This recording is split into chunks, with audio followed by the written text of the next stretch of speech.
Masalahnya Bima Sakti ini pelatih yang miskin taktik, miskin strategi, dan formasinya monoton. Pilihannya pemain itu ya hanya itu-itu saja, saudara-saudara. Tim yang dia asuh itu hanya mengandalkan semangat. Jadi sebenarnya Bima Sakti ini lebih cocok menjadi asisten pelatih daripada menjadi pelatih kepala untuk turnamen sekelas Piala Dunia, saudara.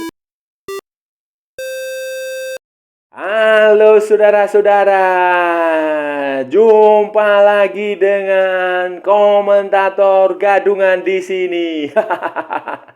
Dengan komentator yang gadungan. Dan seperti biasa saudara-saudara, kalau kita sudah bertemu, pasti akan ada yang kita bicarakan. Baik yang bermanfaat maupun yang tidak bermanfaat, baik yang berguna maupun yang tidak berguna, baik yang serius maupun yang hanya bercanda, baik yang terkini maupun yang sudah basi. Pokoknya bebas saudara-saudara, bebas, bebas, bebas. Yang penting sopan. Hari ini saudara-saudara, hari ini kita akan kembali membahas Piala Dunia U17. Piala Dunia U17 tahun 2023 yang dipindah ke Indonesia dari Peru. Dan perkembangan terbaru saudara-saudara, dengan waktu yang sangat sempit, dengan waktu yang hanya 4 bulan, PSSI ternyata memutuskan untuk menunjuk Bima Sakti sebagai pelatih tim nasional Indonesia U17. Dan dia akan didampingi oleh sejumlah asisten pelatih yang belum ditentukan.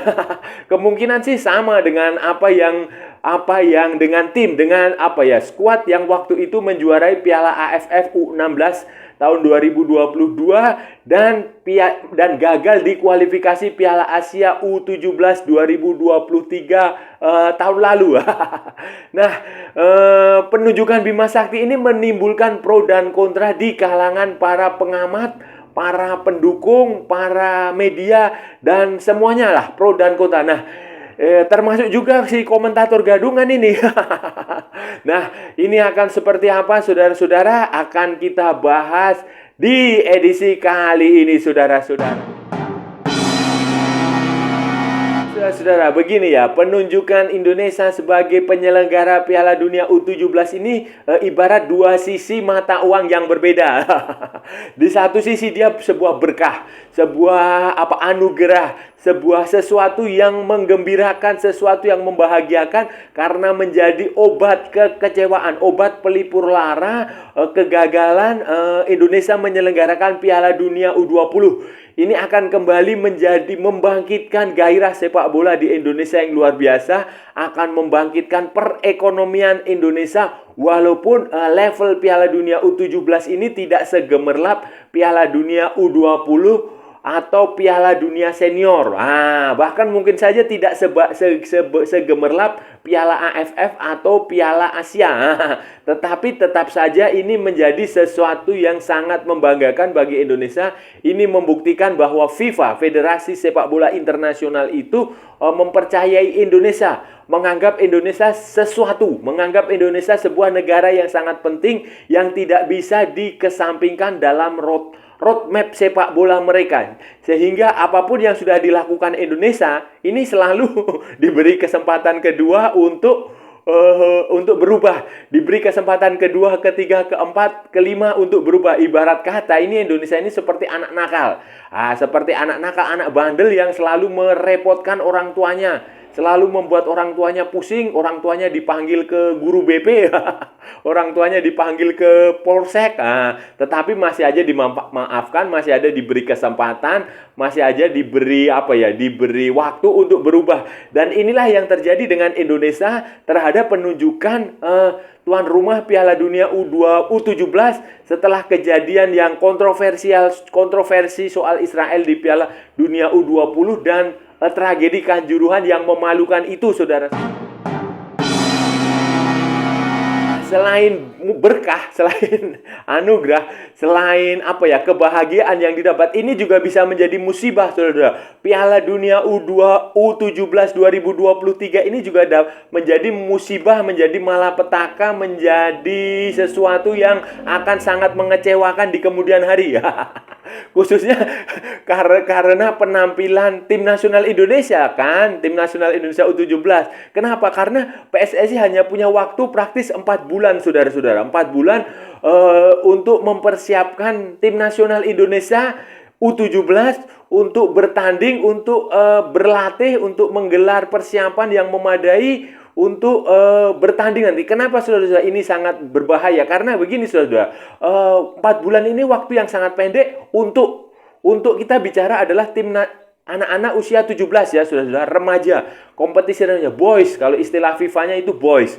Nah, ini sangat mepet, saudara. Kita harus berpikir bahwa tim U17 ini berbeda dengan U19, berbeda dengan U20, berbeda dengan U21, U22, U23 senior. Kenapa berbeda? Kalau level U20, U19, U21, U22, U23 senior itu mereka pemainnya bisa didapatkan dari Liga Indonesia, Liga 1, Liga 2. Karena semua pemain berkompetisi di situ. Jadi pelatih nasional itu tinggal comot aja, tinggal ngambil, tinggal melihat penampilan mereka di liga, di kompetisi, terus diambil. Terus dikumpulkan, dibikin pemusatan latihan sebulan 2 bulan, sudah cukup itu. Ya, sebulan cukup.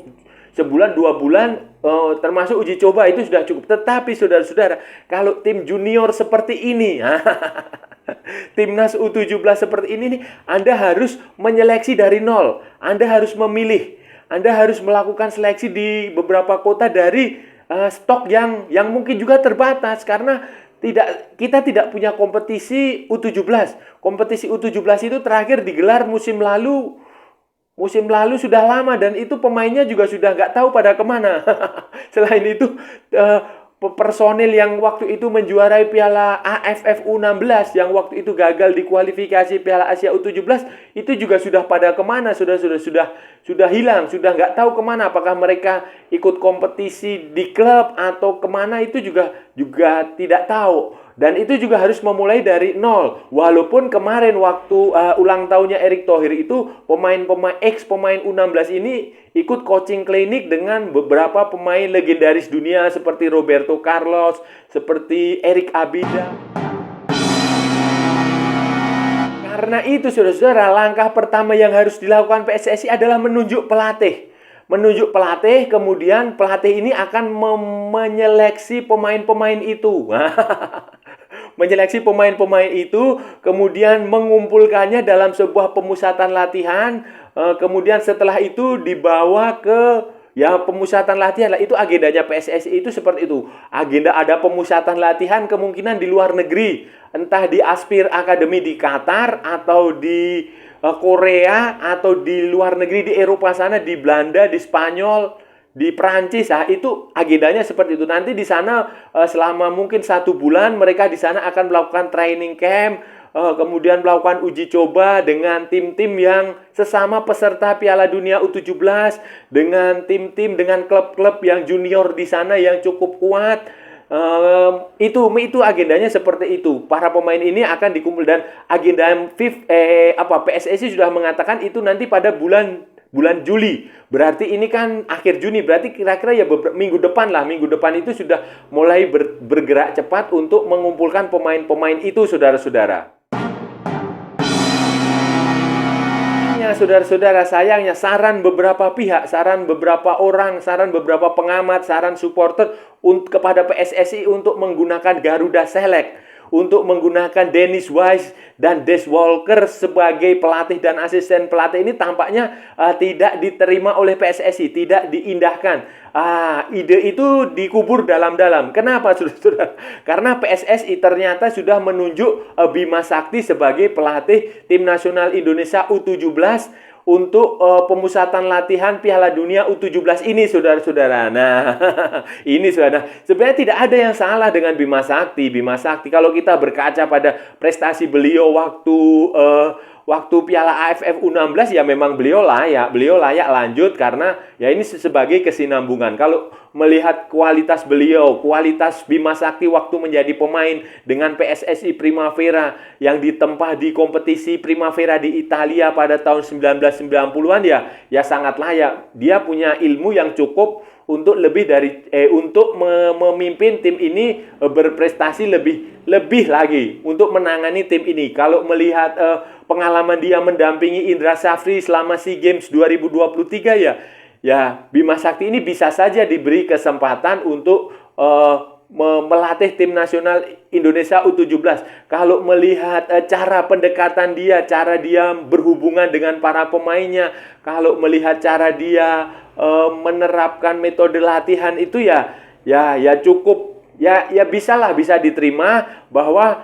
Bima Sakti bisa diberi kesempatan lebih untuk menukangi tim nasional Indonesia, bukan hanya di usia 17, saudara-saudara. Sebenarnya di usia 19 tahun maupun di usia 23 ini Bima Sakti sebenarnya juga bisa diberi kesempatan untuk menjadi pelatih di bawah di bawah kendali PSSI itu, saudara-saudara.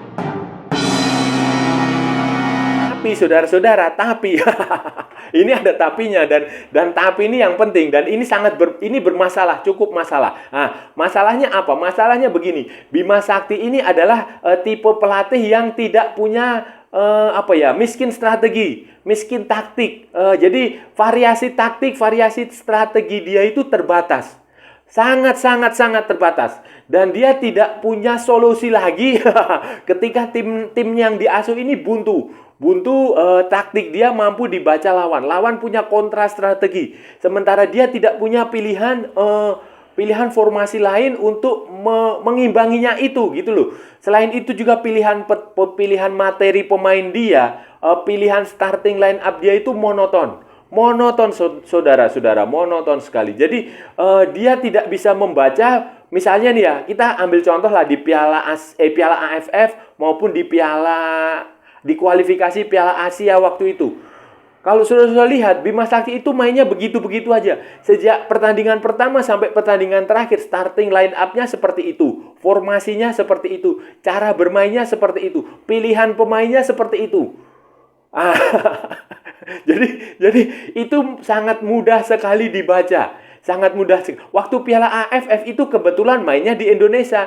Jadi timnya Bima Sakti diuntungkan dengan dukungan supporter tuan rumah yang gila. Nah, itu aja. Jadi timnya Bima Sakti ini hanya bermodalkan semangat. Itu aja, semangat juang tinggi, semangat juang 45, tidak peduli lawan main seperti apa, pokoknya kita harus main menyerang. Nanti semangatnya tinggi. Jadi mengandalkan emosi, ya, itu aja. Jadi tetapi ketika timnya taktiknya dibaca lawan, dia nggak punya solusi. Oh, kalau melawan tim seperti ini, saya harus bermain seperti ini. Saya harus memperlakukan pemain saya seperti, pemain ini kelebihannya di sini, saya harus menempatkan di sini. Pemain ini lawan kelemahannya di ini, saya harus menyerang dari sektor ini. Lawan main dengan sistem begini, itu tidak dimiliki oleh Bima Sakti. Dia hanya mengandalkan semangat, pure semangat juang, itu aja. Itu yang saya lihat dari waktu Piala AFF U16 maupun kualifikasi Piala AFC, kualifikasi Piala Asia U17 yang waktu itu gagal. Terbukti, saudara-saudara, terbukti. Kalau kita lihat saja waktu di Piala Asia, saudara-saudara, di kualifikasi Piala AFC, kan dia memperlakukan Guam sama dengan memperlakukan Malaysia. Dia menampilkan skuad utama waktu melawan Guam. Jadi menang 14-0. Tapi ya buat apa, saudara-saudara, menang 14-0 kalau poin Guam itu tidak dihitung karena dia menjadi juru kunci. Nah, kemudian waktu melawan Palestina, waktu melawan Uni Emirat Arab juga formasinya sama, materi pemainnya sama seperti waktu melawan Guam. Akibatnya ketika waktu melawan Malaysia, tenaga para pemain itu habis. Semangat saja tidak cukup untuk melawan Malaysia. Akibatnya kan di babak pertama aja Indonesia sudah dipermak. Kemudian skor akhir 1-5. Jadi ini membuktikan bahwa ya Bima Sakti ini tidak bisa memandang sebuah turnamen itu ibarat sebuah perang, war. Dia hanya memandang itu sebagai pertempuran. Jadi yang harus lihat dimenangkan. Karena untuk memenangkan perang itu kita tidak perlu memenangkan setiap pertempuran, saudara-saudara. Imbang di pertandingan satu, tetapi kita bisa menang di pertandingan lain. imbang 2 kali, tetapi kita bisa lolos ke babak berikutnya. Itu yang jauh lebih penting daripada hanya untuk sekedar pamer kekuatan. Nah, sistem melatih seperti Bima Sakti ini tidak cocok di Piala Dunia U17? Kenapa? Itu pertanyaan yang penting, saudara, dan itu harus dijawab. Kenapa? Karena begini, saudara, Piala Dunia U17 itu adalah dunia, levelnya dunia ya, ini kita bicara dunia. Levelnya berbeda dengan Piala AFF atau kualifikasi Piala Asia. Piala AFF itu lawan kita ya hanya Laos, hanya Brunei, hanya Filipina, hanya Vietnam, hanya Malaysia, hanya Thailand. Ya, yang paling berat ya hanya Thailand, hanya Vietnam, hanya Malaysia, hanya Singapura. Kayak begitulah. Piala Asia itu juga sama, levelnya setara, itu setara semualah kalau menurut saya. Kalau AFF mungkin masih ada yang di bawah kita. Tetapi kalau Piala Dunia, saudara-saudara, itu di atas kita. Di atas kita jauh, dan itu datang dari seluruh dunia. Kemungkinan ini yang sudah pasti ada 20 tim itu, seperti ada Jerman nanti akan ada di situ. Kemudian Brasil, Argentina itu ada di situ. Amerika Serikat, Meksiko. Kemudian kalau nggak salah itu ada Senegal. Terus ada ya kemungkinan Jepang, Korea itu juga kemungkinan akan ikut. Australia mungkin saja akan ikut. Jadi levelnya berbeda, dan ini tidak bisa disamakan dengan Piala AFF, tidak bisa disamakan dengan Piala Asia. Jadi ya memang harus butuh perlakuan yang spesial, butuh pelatih yang punya pengalaman melatih di level internasional yang bergengsi. Harus punya pelatih yang punya taktik, punya strategi, punya pilihan pemain yang variatif, punya pelatih yang tidak hanya mengandalkan semangat. Itu aja. Jadi itu yang paling penting. Jadi itu harus, jadi tidak apple to apple. Itu aja, saudara-saudara. Gimana, saudara-saudara? Solusinya ya, mumpung ini masih ada waktu, ada baiknya PSSI, Pak Erick Thohir itu merevisi keputusan itu, mengubah keputusan itu. Ya mungkin saja kalau Indra Safri sih mungkin masih bisa lah, masih bisa sedikit karena jam terbangnya sudah agak tinggi. Tetapi kalau Bima Sakti ya sebaiknya dijadikan asisten pelatih aja. Tetapi kalau mau lebih baik lagi ya seharusnya seperti yang banyak diomongkan oleh orang-orang, banyak diomongkan oleh netizen, banyak diomongkan oleh media, banyak diomongkan oleh pengamat, oleh pandit, oleh banyak orang di Indonesia lah, oleh media. Itu semua mengatakan bahwa ada baiknya PSSI menggunakan Garuda Select, menggunakan pelatihnya Garuda Select, menggunakan Dennis Wise dan Des Walker. Kenapa itu penting menggunakan Dennis Wise? Pertama, dari level, dari nama itu dia sudah bisa menjual. Kemudian dari pengalaman, dari jam terbang, dari reputasi itu sudah, ya dia legenda Chelsea lah. Dia pernah melatih di Inggris, di Liga Inggris, di klub-klub seperti Millwall, seperti Leeds United, seperti Sunderland. Jadi itu sudah punya reputasi. Kemudian dan saat ini yang paling penting itu saat ini dia bekerja untuk Garuda Select. Dan Garuda Select ini sedang berkompetisi di Eropa, di Inggris, walaupun hanya levelnya uji coba. Dan ini akan lebih mudah, lebih memudahkan timnas Indonesia U17 kalau menggunakan istilahnya itu bedol desa. Gerbong ini semua dipindah ke Indonesia, kemudian tinggal diseleksi beberapa pemain muda U17, ditambahkan ke tim ini, beberapa pemain yang alumni U16 diseleksi, dimasukkan ke sini. Udah itu tinggal dibentuk. Jadi tidak lagi memulai dari nol. Ibarat naik mobil itu ya setengah kopling itu, saudara-saudara. Nah, itu tinggal nanti pemusatan latihan lagi di luar negeri, di Eropa itu sudah cukup. Nanti dilatih lagi di situ, uji coba dengan negara-negara peserta Piala Dunia, sudah selesai. Jadi itu akan jauh lebih logik, lebih masuk akal, lebih berdaya guna daripada mempekerjakan Bima Sakti dan harus memulai dari nol lagi, saudara. Nah, itu tadi pembahasan kita hari ini, saudara-saudara. Kita sudah bicara panjang lebar tentang penunjukan Bima Sakti sebagai pelatih timnas Indonesia U17. Kita sudah melakukan kritik, kita sudah memberikan masukan juga yang saya harap sih didengar oleh Erick Thohir, saya harap didengar oleh PSSI, saya harap sih saudara-saudara semua, netizen, supporter penggemar sepak bola di Indonesia itu juga memberikan kritik yang sama, juga mengingatkan PSSI bahwa kualitas, bahwa level, bahwa pengalaman, bahwa kemampuan Bima Sakti itu belum cocok untuk melatih tim nasional Indonesia U17 di turnamen sekelas Piala Dunia. Piala Dunia U17. Ini levelnya beda dengan Piala AFF, levelnya beda dengan Piala Asia, levelnya beda dengan pertandingan lokal-lokal yang lain.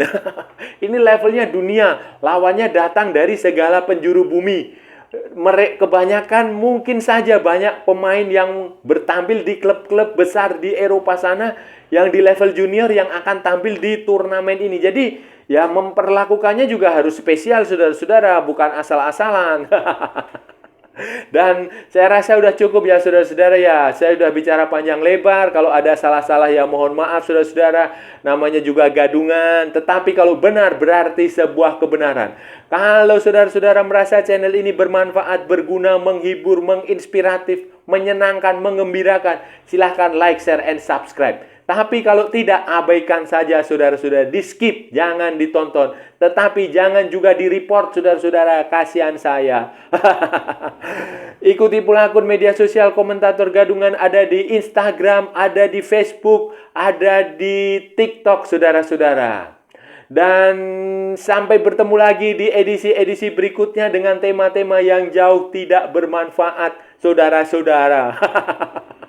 Oke saudara, sampai berjumpa lagi. Salam olahraga dan merdeka.